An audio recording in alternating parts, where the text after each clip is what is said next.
So, ito na guys, yung mga alaga nila, mamang baboy. Mamoy. Mapapaliguan natin siya guys, kasi mainit yung panahon. Woo! Papaligo na nila, iinumin pa nila.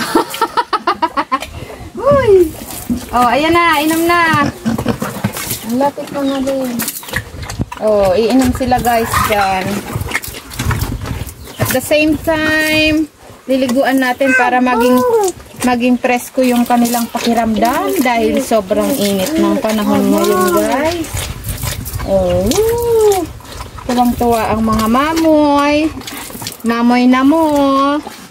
Oh, nag-iinom pa sila guys dyan. Uy, tubig lang, sapat na. Pigi-pigi. Lata ang mga lantay. Wow, tingnan nyo guys, oh, iniinim nila yung pinaligo nila. Uy, kulang pa daw, oh. Oh, naghahanap pa guys ng tubig. Mamaya naman. At least nabasa na kayo. Salamat sa panunood nyo.